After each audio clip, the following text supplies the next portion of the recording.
Can Mr. Beast survive 100 days trapped on a floating house? Can Chandler survive 100 days trapped on a floating house? Can Carl survive 100 days trapped on a floating house? Can Nolan survive 100 days trapped on a floating house? Can Tarek survive 100 days trapped on a floating house?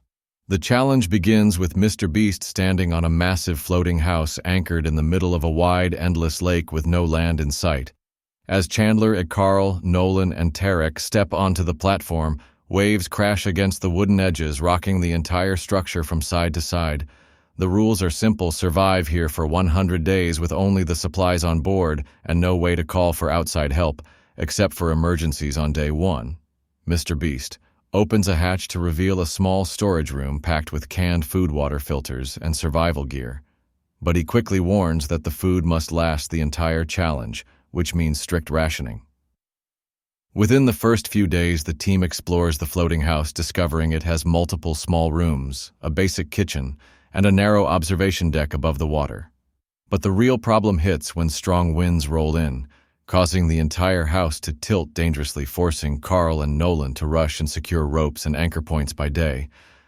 Chandler already looks exhausted from the constant rocking motion, while Tarek tries to catch fish from the edge of the deck using a simple handmade rod. By the second week, storms become the greatest enemy. Dark clouds gather, and heavy rain lashes the roof, soaking everyone inside despite their attempts to seal windows with plastic sheets.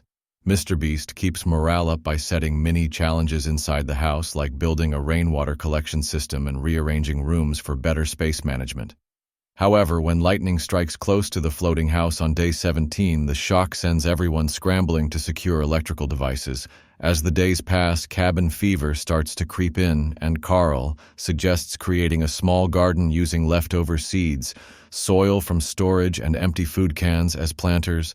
Surprisingly, the plants begin to sprout, adding a fresh touch of green to their confined home. Meanwhile, Nolan constructs a small net system to catch floating debris and maybe even extra fish food. By day 30. The team is starting to adapt to life surrounded by endless water. Midway through the challenge, a massive storm hits at night. Waves slam into the house, breaking one of the railings and flooding the lower level, forcing everyone to bail water with buckets until sunrise. After the storm, Chandler admits he nearly gave up, but the thought of winning the challenge kept him going from that day forward.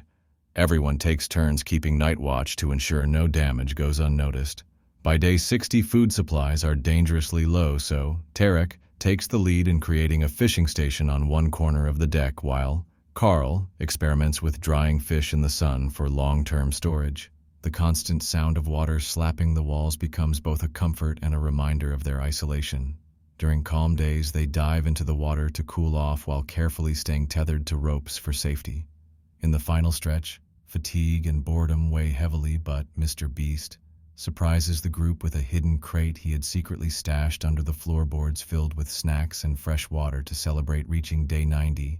This energizes the team, and together they repair worn parts of the house, tighten the anchor lines, and prepare for the last push to day 100. On the final morning, the sun rises over the lake, casting golden light across the floating house as Mr. Beast, Chandler, Carl, Nolan, and Tarek stand together on the deck, cheering as the countdown ends, proving they not only survived the impossible challenge, but turned a floating house in the middle of nowhere into their home for 100 days before finally being towed back to shore in victory.